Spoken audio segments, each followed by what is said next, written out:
Assalamualaikum warahmatullahi wabarakatuh. Yang terhormat Bapak Edi Wiharjo, SPD MPD, selaku dosen pengampu mata kuliah Evaluasi Hasil Belajar Mengajar kelas A. Di sini kami dari kelompok 6 yang beranggotakan Bari Rotul Munawaro dengan NIM 2002101042, saya sendiri Sayyidatul Mufidah dengan NIM 200210101071, dan Sri Ayu Nur Halimah dengan NIM 2002101081. Di sini kami akan mempresentasikan hasil analisis butir soal yang telah kami lakukan pada minggu sebelumnya.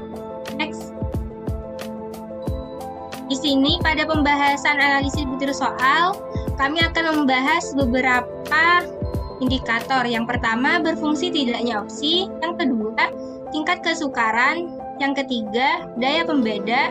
Dan yang terakhir, reliabilitas dan validitas. Next. Nah, sebelum masuk pada pembahasan, kita akan mengenalkan apa sih analisis butir soal itu. Nah, analisis butir soal itu merupakan suatu pengujian terhadap mutu soal agar diperoleh suatu hasil mengenai karakteristik soal tersebut. Sehingga tujuan diperlukannya analisis butir soal yaitu untuk mengetahui sejauh mana butir soal tersebut cocok untuk digunakan dalam pengujian tes. Next. Nah, ini tabel mengenai jumlah peserta didik yang menjawab benar dan jumlah soal yang dapat dijawab benar oleh masing-masing individu. Next. Nah, untuk di sini di mana skornya yang mudah itu 5, yang sedang 10 dan yang sulit itu 15, kita dapatkan urutan skor dari yang tertinggi sampai yang terendah. Next. Nah, untuk soal yang akan kami bahas, yaitu yang pertama untuk soal nomor 2, lalu untuk soal nomor 3, soal nomor 4, soal nomor 14, dan soal nomor 19. Next. Nah, untuk lebih jelasnya, yang pertama mengenai berfungsi tidaknya opsi akan dijelaskan oleh saya sendiri. Berfungsi tidaknya opsi pada slide berikut sudah ditampilkan mengenai tabel berfungsi tidaknya opsi, di mana masih ada beberapa opsi di masing-masing soal yang belum berfungsi dikarenakan masih minimnya siswa yang memilih opsi tersebut atau sama sekali belum ada yang memilih opsi tersebut. Next. Nah, untuk soal-soal yang kami pilih akan kami analisis satu persatu. Yang pertama yaitu mengenai berfungsi tidaknya opsi pada nomor 2, di mana pada nomor 2 ini hanya satu opsi yang berfungsi, yaitu opsi A. Kenapa? Karena semuanya siswa itu memilih jawaban A. Maka dari itu perlu kiranya kita untuk menganalisis apa yang terjadi pada soal nomor 2 ini, sehingga semua opsi hanya yang terpilih hanya satu, yaitu opsi A. Lalu untuk selanjutnya kita langsung pada pembahasan nomor 3, yaitu mengenai berfungsi tidaknya opsi. Nah, pada nomor 3 ini ternyata semua opsi itu berfungsi karena tidak ada opsi yang kurang dari 5%, karena tidak berfungsi apabila itu X kurang dari 5%. Sementara pada nomor 3 ini semuanya itu di atas 5%. Next. Lalu untuk nomor 4 yaitu ternyata ada satu opsi yang tidak berfungsi, yaitu opsi D. Kenapa? Padahal sudah ada yang memilih, yaitu 4%. Tidak berfungsinya dikarenakan ini masih kurang dari 5%, sehingga opsi D itu tidak berfungsi. Next. Lalu untuk nomor 14, ternyata masih saja ada satu opsi yang tidak berfungsi, yaitu opsi A, di mana opsi A sendiri hanya memperoleh presentasi 4%, sehingga termasuk ke dalam kategori opsi yang tidak berfungsi. Untuk nomor selanjutnya, yaitu untuk nomor 19, ternyata di sini juga ada satu opsi yang tidak berfungsi. Kenapa? Karena tidak ada satupun orang yang memilih opsi D, sehingga presentasi yang didapatkan oleh opsi D yaitu sebesar 0%. Untuk selanjutnya, yaitu mengenai tingkat kesukaran, di mana pada pembahasan ini akan dijelaskan oleh saudari Sri Ainur Halimah. Kepada Sri Ainur Halimah, saya persilakan. Baik, terima kasih kepada moderator. Di sini saya akan membahas lebih lanjut tentang tingkat kesukaran. Nah, di sini di sini kami menyajikan tabel tingkat kesukaran butir soal secara keseluruhan dari nomor 1 hingga nomor 20. Yang mana indeks untuk mencari indeks itu adalah jumlah siswa yang menjawab benar dibagi dengan jumlah siswa dengan kriteria yang mana jika indeksnya kurang dari 0,30 maka soal tersebut tergolong sukar. Apabila indeks lebih besar dari atau sama dengan 0,30 kurang dari 0,70 maka soal tersebut tergolong sedang. Apabila indeksnya lebih besar atau sama dengan 0,70 kurang dari atau sama dengan 1,0 maka soal tersebut tergolong mudah. Nah, untuk tingkat kesukaran soal nomor 2, di sini 25 siswa, jumlah siswa yang menjawab benar dari 25 siswa ini ada 25, jadi keseluruhan siswa itu menjawab dengan benar, maka indeksnya adalah 1, sehingga kriteria dari soal nomor 2 ini adalah mudah. Dan sebelumnya pun kami mengkategorikan soal nomor 2 ini kriteria yang mudah juga. Nah, untuk nomor 3, di sini jumlah siswa yang menjawab benar hanya 3 dari 25 siswa, sehingga indeksnya adalah 0,12. Jadi kriterianya adalah sukar. Padahal sebelumnya kelompok kami mengkategorikan nomor 3 ini adalah soal yang mudah. Namun setelah diujikan kepada 25 siswa tadi, kriteria ini menjadi soal yang sukar. Untuk nomor 4,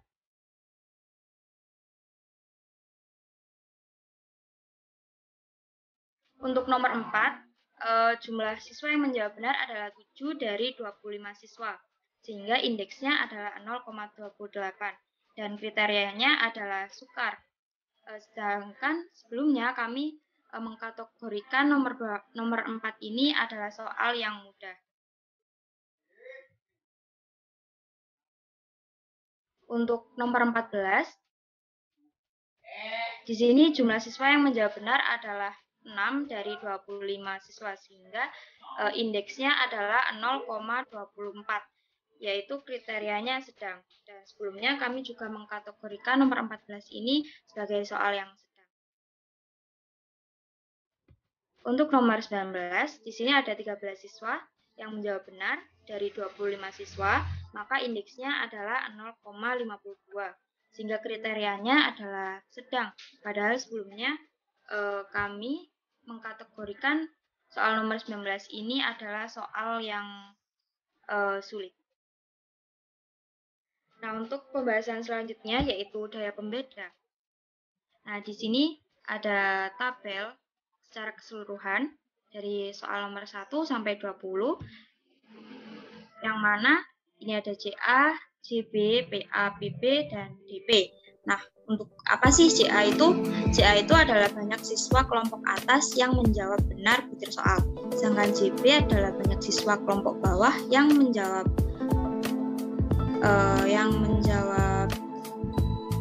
salah. Dan PA adalah proporsi siswa kelompok atas yang menjawab benar butir soal.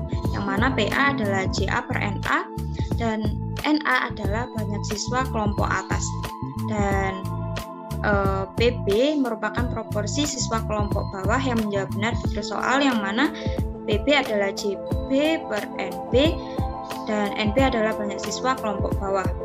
Nah, untuk mencari daya pembedanya atau DP adalah PA dikurangi PB. Nah, kriteria dari daya pembeda sendiri, dilihat dari DP-nya, jika DP kurang dari 0,20 maka kriterianya adalah jelek. Sedangkan untuk DP yang lebih besar atau sama dengan 0,20 kurang dari 0,40 maka kriterianya adalah cukup, dan apabila DP lebih besar atau sama dengan 0,40 kurang dari 0,70 maka kriterianya adalah baik, dan apabila DP-nya lebih besar atau sama dengan 0,70 kurang dari atau sama dengan 1 maka kriteria dari itu adalah tinggi. Apabila DP-nya nilai negatif maka kriterianya adalah jelek sekali. Nah, berikut untuk daya pembeda dari setiap soal. Di sini untuk nomor 2 CA-nya adalah 10, JB-nya adalah 15, PA-nya 1 dan PB-nya 1, sehingga DP-nya adalah PA dikurangi PB yaitu 1 dikurangi 1 sama dengan 0, sehingga kriterianya adalah jelek karena sesuai yang saya jelaskan tadi ya. Untuk nomor 3, CA-nya adalah 2, JB-nya adalah 1, PA-nya adalah 0,2, dan PB-nya adalah 0,6667, sehingga DP-nya adalah 0,2 dikurangi 0,6667 sama dengan 0,1333, dan kriterianya yaitu jelek. Untuk nomor 4, CA-nya ini adalah 0, JB-nya 6, PA-nya 0 dan PB-nya 0,4 sehingga DP-nya adalah negatif 0,4. Nah, karena DP-nya negatif maka kriterianya adalah sangat jelek. Nah, untuk nomor selanjutnya yaitu nomor 14. Di sini CA-nya adalah 6, JB-nya adalah 4, PA-nya adalah 0,6 dan PB-nya 0,26 sehingga DP-nya adalah 0,33 dan kriterianya adalah cukup. Untuk nomor 19, CA-nya yaitu 3, JB-nya adalah 3, PA-nya 0,3 dan PB-nya 0,2, maka DP-nya adalah PA dikurangi PB yaitu 0,3 dikurangi 0,2 sehingga DP-nya adalah 0,1, yaitu kriterianya adalah jelek. Itu saja penjelasan.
RPBIS-nya itu lebih besar, yaitu bernilai 0,55277 daripada R tabelnya, yaitu yang bernilai 0,23.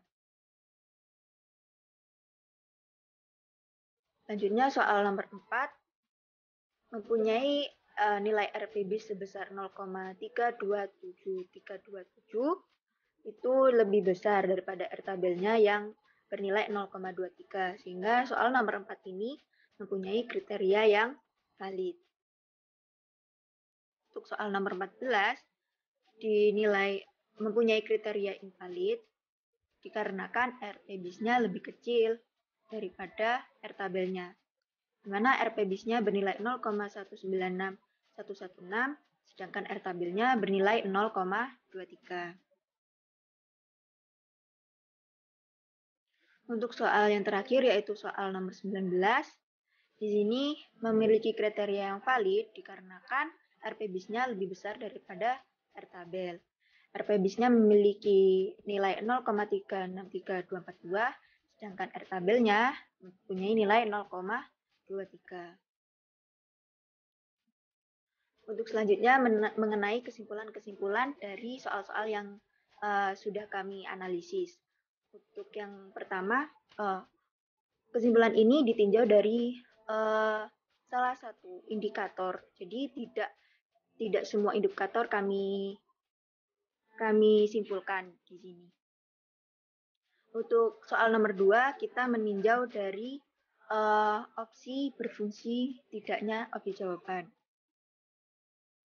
Nah, di sini yang berfungsi itu hanya pada jawaban A, karena opsi B, C, D tidak ada siswa yang menjawab pada opsi tersebut. Sehingga opsi B, C, D sama sekali tidak berfungsi.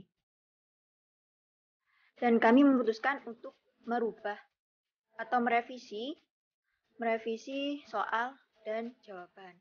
Yang awalnya soalnya berbunyi nyatakan 202,202 dalam bentuk baku A kali 10 pangkat N dengan opsi jawaban yang tertera pada slide. Kita rubah dengan soal nyatakan bilangan 202.202.202,202 dalam bentuk baku A kali 10 pangkat N.